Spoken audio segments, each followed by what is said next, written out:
Welcome to the Athena Wellness Podcast, the show that invites you to take a seat around the community fire and listen to stories that inspire. I'm your host, Kathy Robinson, author, coach, and founder of Athena Wellness, a company that's dedicated to supporting you on your journey to live more wholeheartedly. Hello and welcome, friends. Thanks so much for joining me for the shortened Wellness Wednesday episode, a little midweek boost to help keep your warrior vibe high. Today's show is a Walking the Talk Vancast, a look behind the scenes into what I'm learning and working through, along with a takeaway for you. These portable episodes are informal and casual, recorded on the go from wherever I happen to be at the time. And today, with my van still in the shop, I'm on my back deck. It's such a pleasant day, and I'm so happy to be talking to you. In the last episode, I shared some thoughts on approaching a new decade. As I continue to sit and walk with this new horizon of life, it's starting to feel more and more like an opportunity, and it's up to me to open to a vast array of possibilities. When we approach any new threshold, it's up to us to determine how to navigate it. In terms of milestones, I think my 30th birthday was the hardest because it became clear that I was no longer a kid. I was an adult and expected to do adult things. And I managed to meet that expectation about 50% of the time. But as the decades went on, I embraced each one with more enthusiasm. I welcomed a great amount of change in my 40s, and I felt a tremendous amount of freedom when I hit my 50s. I have no idea what my 60s will bring, but it feels like it's going to be wildly creative and expressive. Bring it on. Perhaps you too may be feeling like you're welcoming a new season of your life. It doesn't have to be a milestone birthday. Whatever personal or professional transition you're experiencing at the moment, I invite you to bring it to mind as I share an unusual story and some ideas to make the transition a bit easier. The story is about a funeral in Kathmandu. Nepal was on my list of countries to visit for a long time, and I finally got the opportunity in 2019. I found Nepal to be much like neighboring India in that it's a heightened sensory experience almost to the point of overload. It fed right into why I love being a traveler, the opportunity to be immersed and savor new surroundings, culture, and traditions. During my visit to Nepal, I had the opportunity to spend some time at Pashupatinath Temple, which is a temple complex located in the capital city of Kathmandu. This Hindu temple was believed to have been founded in the 5th century. The complex covers more than 250 acres and sits on the banks of the Bagmati River. On its grounds are a number of temples, shrines, and ghats, which are platforms for cremation ceremonies. Cremation near the Bagmati River is a centuries-old Hindu tradition, as the river is considered to be sacred and have the power to cleanse the soul. The outdoor cremation process begins with washing and anointing the body, placing it in a pyre made of wood and spices, lighting the fire by the eldest male family member, and then scattering the ashes in the river. It's a soulful way to celebrate the departed's life and mourn the family's loss. It was an honor to witness such a ritual from afar. I was standing across the river watching several funerals in different stages, from preparation to conclusion. I found a little space among the throngs of people, cows, goats, dogs, and monkeys, absorbing the colors and the architecture, the chanting and drum beats, the smell of incense and smoke, and the underlying quiet energy of a sacred site.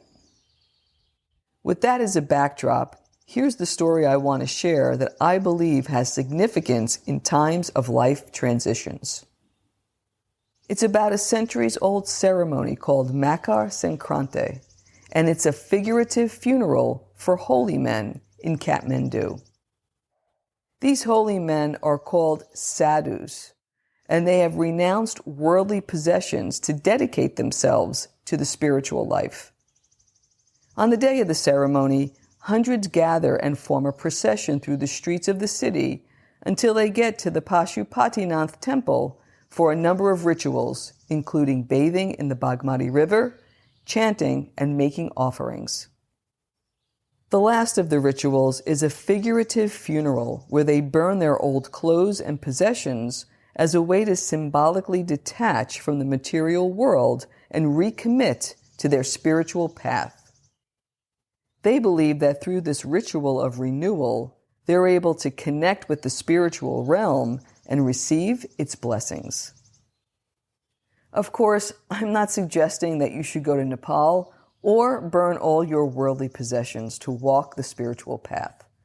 But I do think there are 3 lessons from this story that are applicable. 1. Letting go of attachment clears the way for enhanced growth, focus, and connection.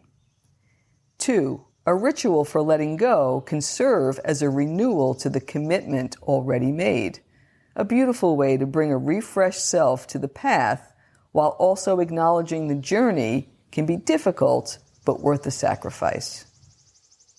3. Deep reflection on what we carry and deem important, along with a willingness to let it go, can serve as a reminder of the importance of the present moment and trusting the path forward.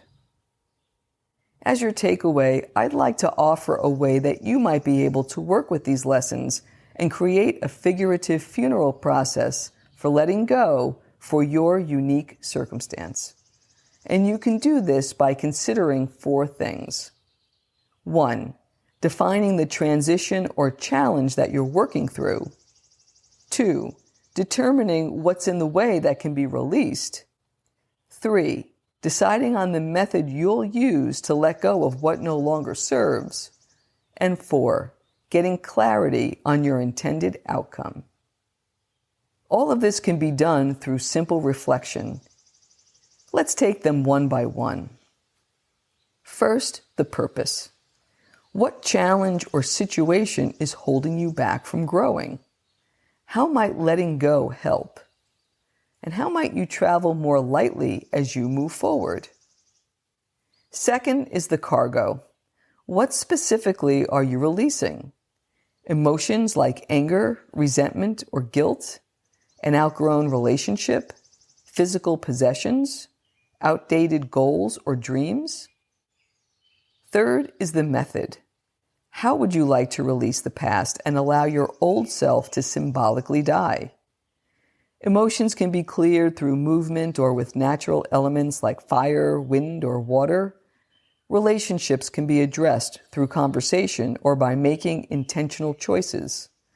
Physical possessions can be discarded or donated, and outdated goals or dreams can be released through writing. Whatever method you use to let go, it's helpful to make peace with what's being released and allow the related feelings to surface. Much like a regular funeral, there's a grieving process with letting go. And lastly, the intention. How would you like your life to feel once the releasing is completed? The intention could simply be to move on from the past and get a fresh start. Or it could be to live more simply so you can spend quality time with loved ones.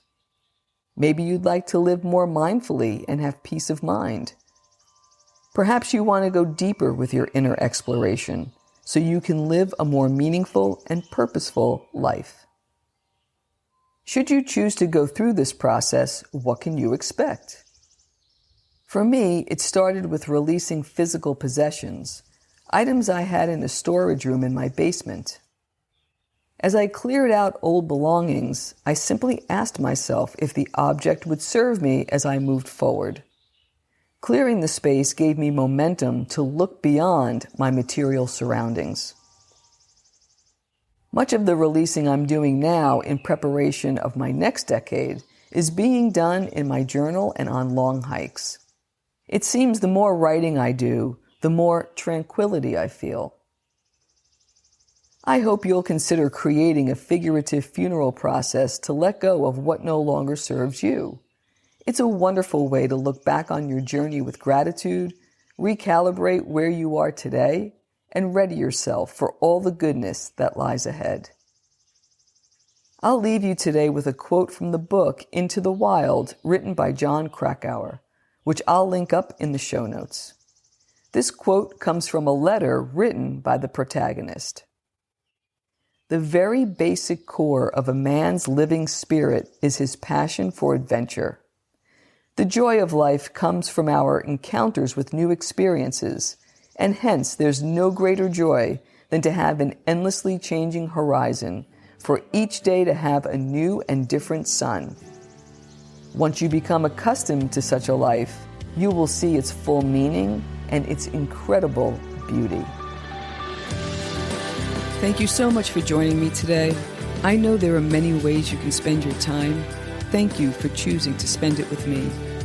Until our paths cross again, be kind to yourself and show your warrior spirit some love. If you know anyone who could benefit from today's episode, please pass it on. And many thanks for supporting the show by subscribing and leaving a review. It means a lot, and it helps others find their way to our circle. If you'd like to access the show notes, have a question you'd like addressed on a future episode, or would like a transcript of this episode, visit www.athenawellness.com/podcast. Until next time, be well.